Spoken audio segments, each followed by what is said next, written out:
ఒక డౌట్, ఇందాక ఆయన డబ్బులు పంపించమని అడిగాను కదా, డబ్బులు టైట్గా ఉంది అని చెప్పి. అవును. అసలు విజయ్ అప్పటికే పెద్ద సినిమాలు చేసి పెద్ద స్టార్ అయ్యాడు, అంత ఫైనాన్షియల్ ప్రాబ్లం ఏమొచ్చింది విజయ్ ఆయన డబ్బులు పంపించమని అడగాల్సినంత?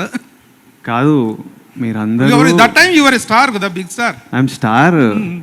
కాకపోతే ఇప్పుడు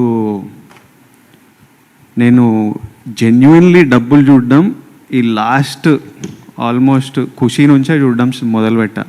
దాని ముందు ఎట్లుంటుందంటే when you are an outsider, డబ్బుల గురించి మర్చిపోవాలి. ఫస్ట్ మన స్థాయి ఒకటి సిమెంట్ చేసుకోవాలి, మన పర్ఫార్మెన్స్, మన సినిమాలు ఇనిషియలీ వర్క్ మాట్లాడాలి. సో బయట నేను చాలా చూస్తుంటా ముచ్చట, వీడికి సినిమాకి ఇంత వచ్చింది. నేను పీనట్స్ తీసుకునేవాడిని మొన్న ఖుషీ వరకు. ఇప్పుడు ఖుషీ నుంచి ఇంక అయిపోయిందిరా, ఇప్పటి నుంచి I'm taking my market price అని స్టార్ట్ చేసిన.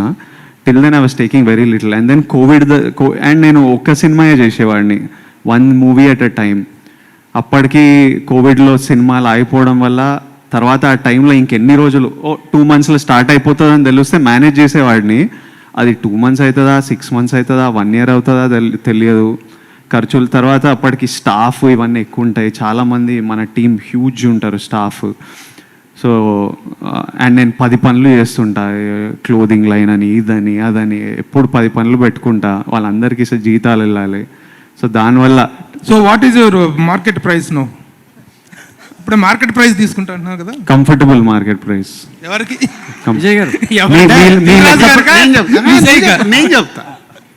ప్రొడ్యూసర్కు డబ్బు మిగులుతుంది ఈ సినిమాలు అన్నప్పుడు, సార్ నాకు ఇంత ఇవ్వండి, మీరు ఇంత తీసుకోండి, మీరు కూడా హ్యాపీగా ఉండాలన్నప్పుడు అదే మార్కెట్ ప్రైజ్ని ఫిక్స్ చేస్తుంది. ప్రొడ్యూసర్ గురించి కూడా ఆలోచిస్తున్నాడు కాబట్టే ఈరోజు నేను ఈ సినిమా ఇంకా ఫర్దర్గా 2 సినిమాలు చేయబోతున్నాను. విజయ్ గారు